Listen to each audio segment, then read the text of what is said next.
they are, especially the first one, very much embedded into your work that you're going to be doing every single day. And I do want to share before I get started that we are going to put the PowerPoint on our website, and we'll show you in a little bit how to get to the website, so you can always go back and get more information there. Dr. Hudson, that you met in the library just a few minutes ago, is going to come back to your campus and do a more in-depth presentation on the Student Achievement Award. And that is an award that everybody participates just by nature of being a classroom teacher here. There are two ways that student achievement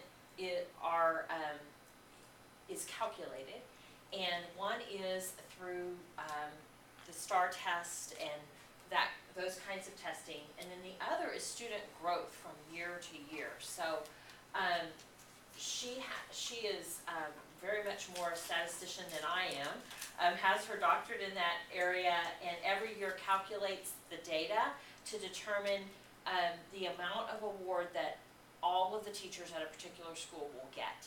And it is, the teachers are divided into bands, so I think it's K through 2 and 3 through 5, and then if you're a specials teacher or pre-K teacher, your principal will decide which band that you're inserted into. So you will not have to worry at all about calculating this yourself or anything like that. Right now, Dr. Hudson is calculating the awards from last year, and the Berkman staff that was here last year will get a letter in September, October, saying this is how much money you get for improvements in student achievement.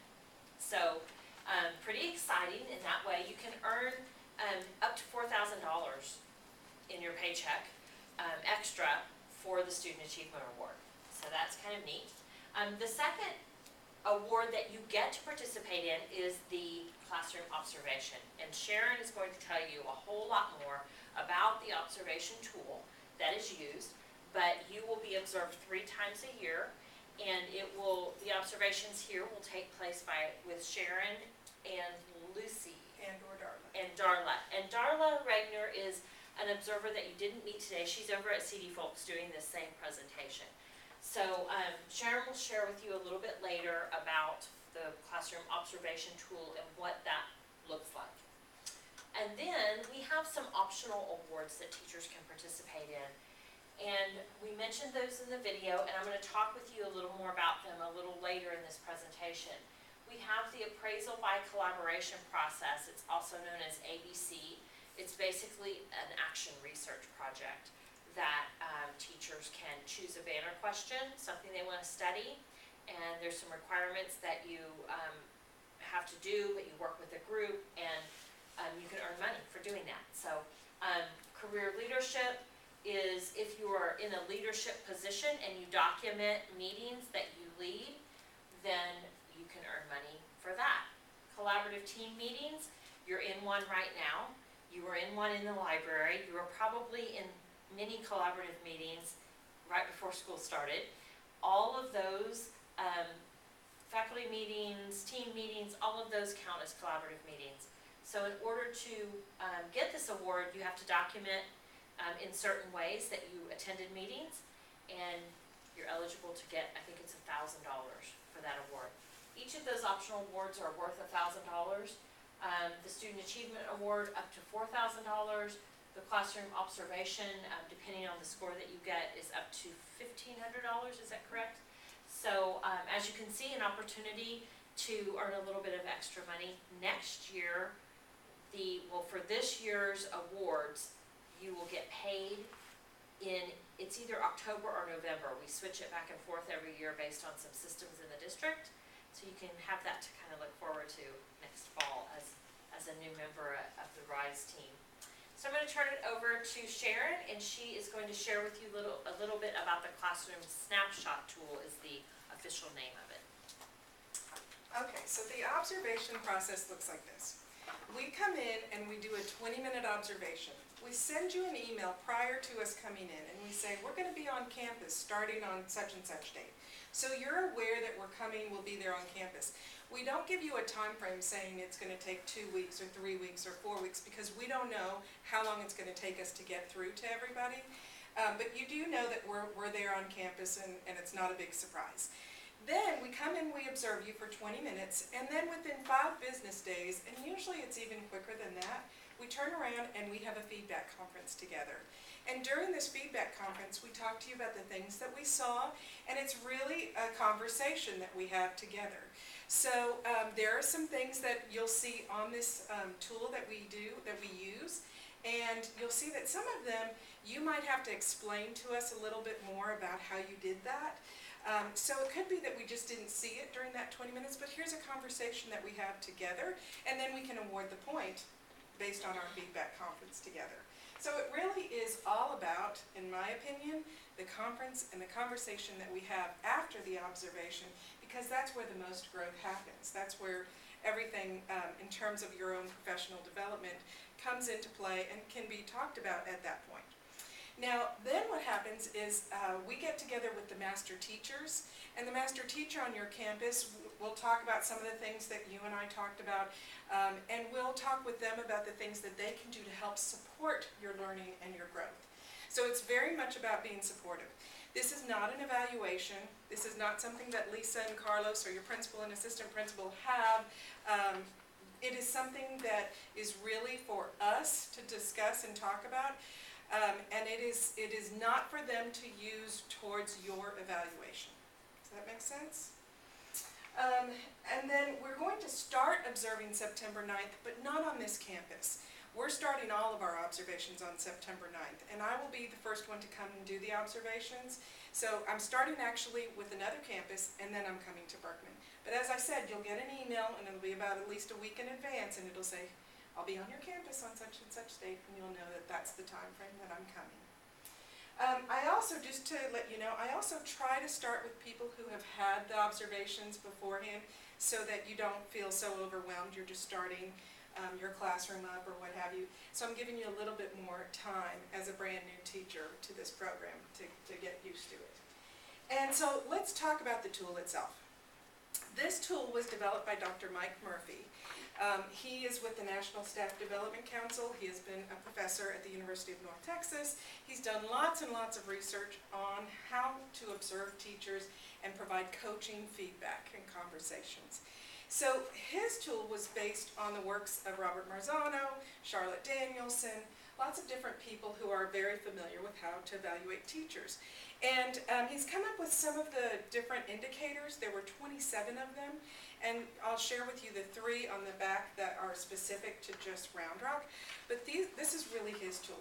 So what I want you to do is I want you to take a look at this very holistically, okay? Because if you look at each individual indicator, you start thinking, how am I going to do 30 different things in 20 minutes? It can be done, I can assure you, because there are people who get 30 points right away. And what happens is you take a look at the overarching domains or titles.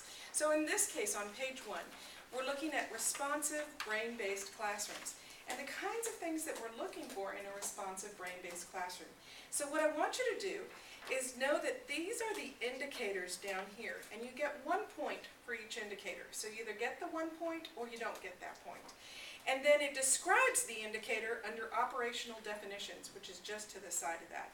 So if you will take a look and notice that these are the indicators that are not in blue, and then the operational definition, I want to give you some time to read over that and look for anything that stands out as something that's not very clear, so I can help you understand that one better. So take a look, and I'll give you some time to just read.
teacher instructional strategies, where it says variety of materials and resources and variety of teacher-directed strategies, let me assure you that that's more than one. So it's not having 20 different things, it's just more than one. A material and resource could be things like manipulatives, could be literature books, could be textbooks, could be a peer, it could be you as the teacher. So just more than one material or resource to help support them in their learning. And then the teacher-directed strategies, there's research that shows that especially for the younger kids, so thinking like second grade and below, they need to be moving or doing something different in terms of an activity to change their brain and their mindset, like every 5 to 7 minutes. And then for the older kids, it's a little bit longer than that. It's more like 7 to 9 minutes. So in a 20-minute period, you'd want to see at least 2, so that's why the variety being more than one, of something different in terms of the way that you're instructing them. Does that make sense? Any other questions on these? You guys are being quiet. I think it's because you're videotaped. Okay. All right. And you can always come and ask me about them too, so please feel free to do that as well. On the next page, this is all about engaging student tasks. And so what we're looking at here is how did you design your content so that it engages students, and then how did you deliver the content so that it engages students. So again, I'm going to let you read through and let me know if you have some questions about some of them.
Can you see how it's all related to engaging the kids, the things that you do within, in terms of engagement? So do any of them stand out for you?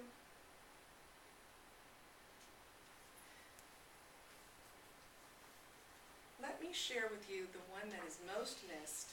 In fact, it's missed by over 55% of the teachers when we observe. And in fact, they're talking about it in there. It is the focus on the value outside the school setting. And so what is focus on the value outside the school setting? This is determining why is it important that the kid knows this or the students know this. Why is this valuable to their lives? And it has to be either stated by you as the teacher, this is important for you to know because, or you could ask the kids, why do you think you need to know this? How are you ever going to use this in your life? It's something more than saying to a second grader, you need to know this for third grade. That's why it's outside the school setting. Or you need to know this because you're going to use it in the science lab. It's really, why do they have to know this? Why is this important to their lives? That is one of the #1 things they've shown in research that gets kids engaged and keeps them engaged because they really need to know, like, why this is important. Why do I need to know this? And it's beyond just for school's sake. Does that make sense? So it has to be stated, so don't forget to state it. Let's say that you just talked to your kids and we walk in, and you've already just stated it to your kids. I walk in, here's a perfect time for you to say to your kids, guys, we were just talking about why this is important. Can you tell me again? And it's not going to hurt them to hear it again. And also then you get the kids to restate it in their own words, in their own language. Make sense? Are there any others on this page? Pretty self-explanatory. Let's take a look at the community of respect and learning. Have y'all had Capturing Kids' Hearts?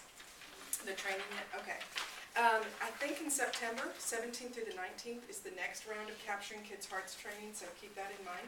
But this community of respect and learning is really about how you establish your classroom with the idea that there is equal opportunity for all in your classroom. And so you'll look at things that are in the classroom itself, and then at the bottom are really things that are just posted, and they're just have to be up kind of things. But the cultural responsiveness piece is really the first 5 indicators. So take a look through those, and let's see if you have any questions on those.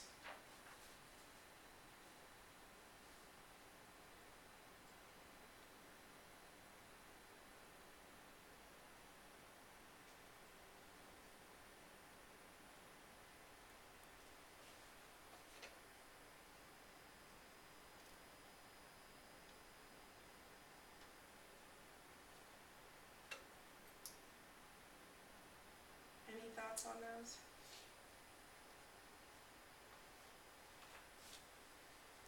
Can you see how you would have to have those in order to have a culture of fairness and equality in your classroom? You certainly want to have consistent routines and implementation of consistent routines. It's those kinds of things that you do in the classroom that make it equal and fair for all. That's really what we're looking at here. And is there this trust and respect between the teacher and the students? The last 3 are really posted things, like is your objective posted? Are your social guidelines posted? What are y'all calling them on this campus? Is it like a social contract? Okay, so is your social contract posted? Is your objective posted? Is your room arranged in a way that supports community, meaning you have groups of kids working together or you have partners working together? It's not in isolation, if you will. And then the last page, actually almost last page, this is the Round Rock ISD special emphases. And the reason that we chose these last 3 is, first of all, we thought it was kind of important that you're aligned to the ARC. So being that we're all very much aligned to the ARC, it's important that we notice, is the instruction aligned to the ARC? Which means that after I observe you, I go back and I take a look and say, okay, where is this in the ARC? Where does it fall? And pre-K guidelines. So I look at those. And if you're within kind of that 2-week window, you know, give or take, you're pretty close. We're just looking for, are you close? You're not like in the next 9 weeks and you're just starting the first 9 weeks. Does that make sense? Special education is different because you're going to be working with the kids' IEPs, and so we'll be looking at things differently for special education purposes. And then the depth and complexities. So I'm looking at the student expectations. So looking at what is expected of the kids based on the TEAC and that student expectation. Are you going at that level? Are you going too high, too low? What have you? And then the last one is real easy. This is, are students engaged in conversations with each other? So did you give them time for discussion or reflection time? Did you give them time to turn and talk with their neighbor? Did you give them a question and say, now boys and girls, talk to your neighbor about that? And then they share out, okay? So that gets you lots of different points for that. The last page, this is the last page, this is how we score it. And so in looking at that last page, remember there are 3 observations. There's 30 points per observation. So if you do that 30 times 3, you get 90 points. So you'll see in that top right-hand corner the overall scale score. When you are at the expert level, at the end, you'll have 80 to 90 points. And then down to proficient, and then progressing, and then unacceptable. And with it comes different amounts of money. So unacceptable is 0, progressing is 500, proficient is 1,000, and expert is 1,500. So that's the level of money that you get per your level on this tool. Now, this is the most important part. The agreed upon strengths or supported areas for professional development, because that's what we talk about. So when we're having our conversation, we're going to talk about the really good things you did in your classroom. And we're going to talk about the things that you think you might want to do to improve. So it doesn't have to be actual professional development that you write down here. It's the ideas that you have that you want to do as a professional to learn and grow. Does that make sense? And we come up with that together. So do you have any questions about this tool overall? There is a whole video that I made here at Berkman last year that's on our RRISE website that Anna's going to talk with you about the RRISE website. If you ever have any questions about each indicator or a question about something that maybe you just didn't want to talk about here, go to that RRISE website. There is the videotape of the snapshot tool, and that will give you much clearer information about each indicator. Okay? All right. Anyway.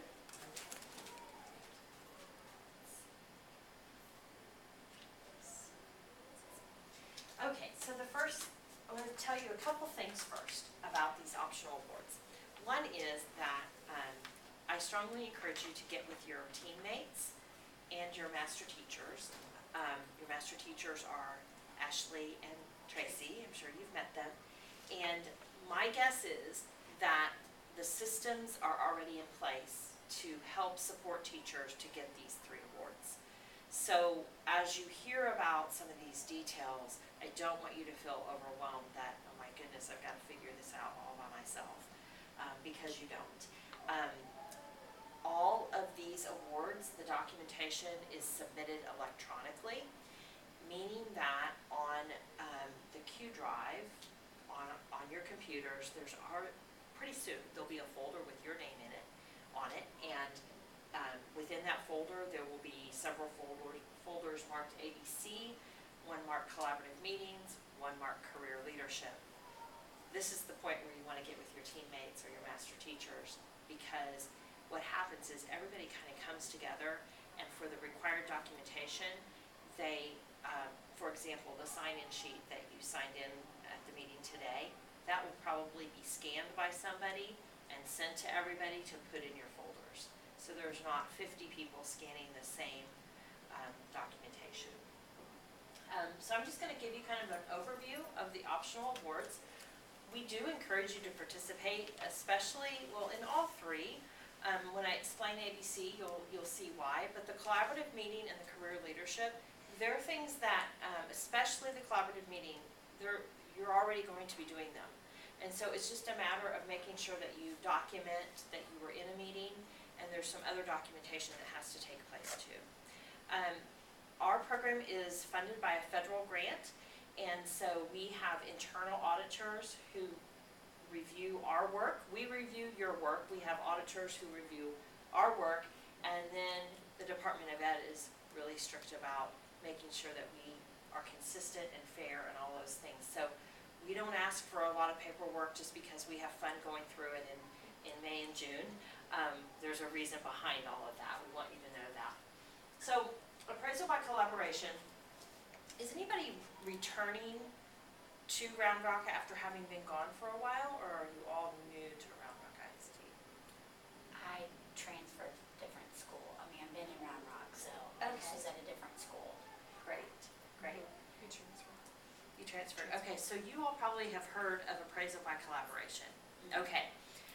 It's been around in Round Rock for a very, very long time, and just recently it was decided that it would not be used as the only instrument to evaluate teachers across the district. I think it's been maybe on year 2 of that.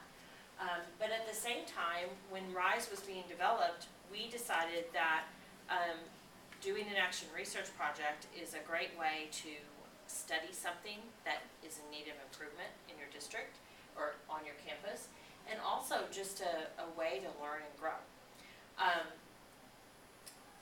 There's a rubric on our website where it will kind of explain this in more detail, but basically to do the ABC project, you come up with a question, and it could be the same question as a teammate.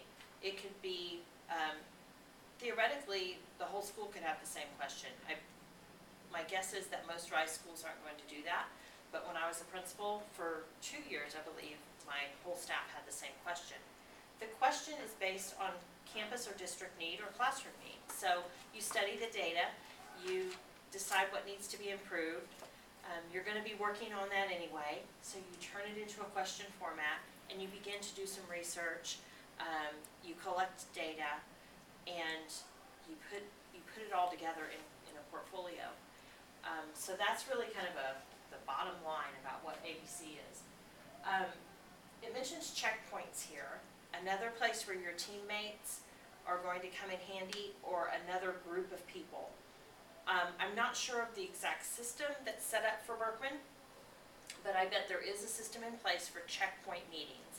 It's a time 4 times a year where you come together with some of your colleagues. You will have completed an individual reflection. There's questions available on the website. You come together as a group and you discuss what's going on with your action research project. So that's what the checkpoints are. There is a requirement to turn in some qualitative and quantitative data, and we could have a whole half-day or full-day workshop on the 2 of those and what they mean, what they look like in your classroom. But I will say that the rubric is very generous. So I believe you have to turn in 1 piece of qualitative data and 1 piece of quantitative data. Really what's most important around that is that you tell us what it is and show us that you reflected on it. Not just put a set of benchmarks in your qualitative, your quantitative data folder, but you tell us about it and how it affects your question. And then artifacts are things like a book that you've read. So you might take a picture of the front of a book that you've read, but again, we want you to reflect on how that was incorporated into your project. So here are some examples of effective ABC questions. And there's more information about this on the website as well. Basically, you want to make sure that you have a measurable question. You want a question that that goes with your campus improvement plan, or maybe your grade level is working on something very specific, and it's something you're going to be doing all year long. I know that Kathy Lester was here last week and began teaching you all about data teams. That would be a great action research project. You could talk about the effect of data teams in your classrooms. Just an idea.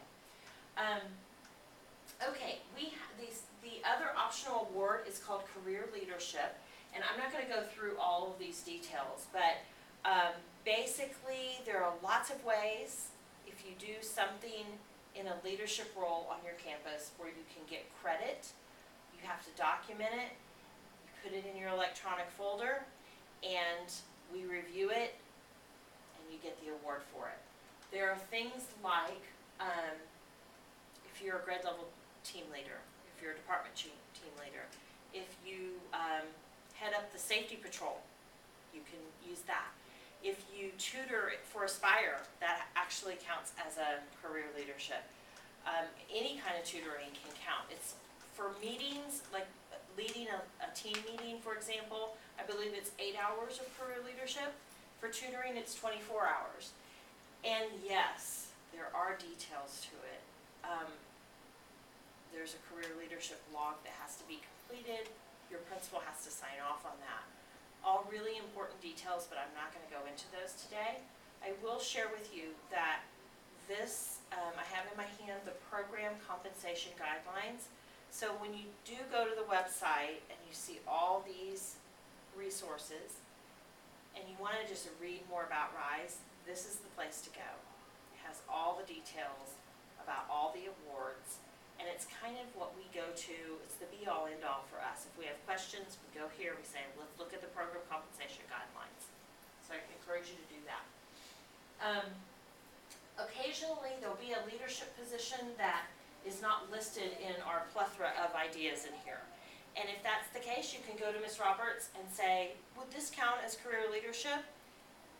You'll be working with our associate director, who you didn't get the pleasure of meeting today, but he has to approve that. And so really, any position that you're in that you feel you're leading something can potentially count for this award. Again, lots of details about what has to be in those electronic folders. And then our last award is the Collaborative Team Meeting Award.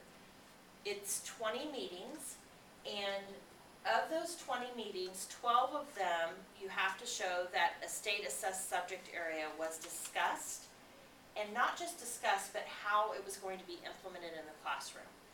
So I encourage you to ask your teammates after this meeting or tomorrow morning, so how did you all do that? How did you set that up? My guess is that they have a system in place to make this happen as a team.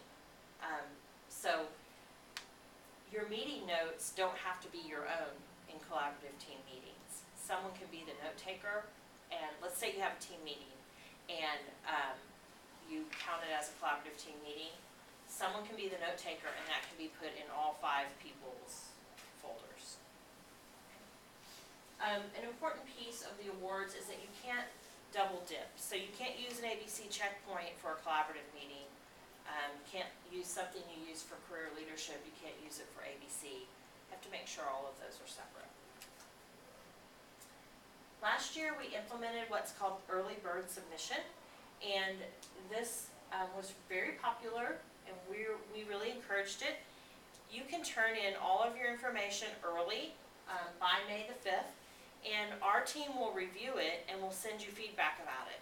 So you have from May the 5th until June the 3rd to add anything that's needed, fix anything that's needed, and then June 3rd is kind of the drop dead date. You have to have it in by June the 3rd, and then our team spends the summer reviewing all of the documents.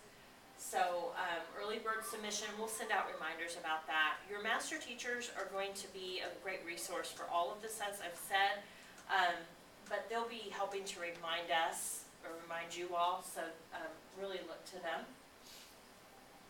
We'll go to the website here in a second. Lots and lots of resources there. Sharon will show you where that is. I think it actually is going to pop right to the website. So you go through Round Rock ISD, the main website, and then you go to departments, and then under departments, it's RRISE program, and then here's all about the RRISE program. Sharon, if you'll go to program documentation real quickly. It's on the left-hand side, I see here now. They've just moved it. Yes, they have moved it, so we're getting used to it as well. So you can see here lots of folders, and let's see, there are teacher ABC checkpoint documents. So if you decided that you wanted to do ABC, you could go here, there's the rubric, and then there are the Word documents that you use for each of your checkpoints. What questions can I answer about the optional awards? And the compensation guidelines are over there. Yes, the compensation guidelines are one of the most important pieces of the website.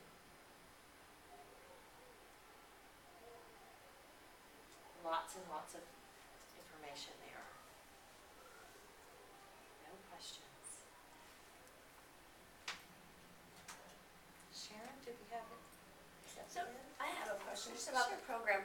Is this like I know you guys just started it, but is this an ongoing thing, or is this a limited time? Or, I know because you had mentioned it was a grant, so. Sure, very good question. We are beginning year 4 of a 5-year program. So this is year 4, next year will be year 5, and then as far as we know, that will be the end of the RRISE program. But we're working with different groups of people around sustainability, still talking with the Department of Education. So who knows what will happen after that. But this is our 3rd year, and there are 7 campuses involved: Anderson Mill, UAll, Bluebonnet, CD, Hernandez, Robertson, and Voight. So, And is there, on the website, is there kind of to show us from where we've started and and progress we made in 3 years through it? Just kind of looking to see, is it?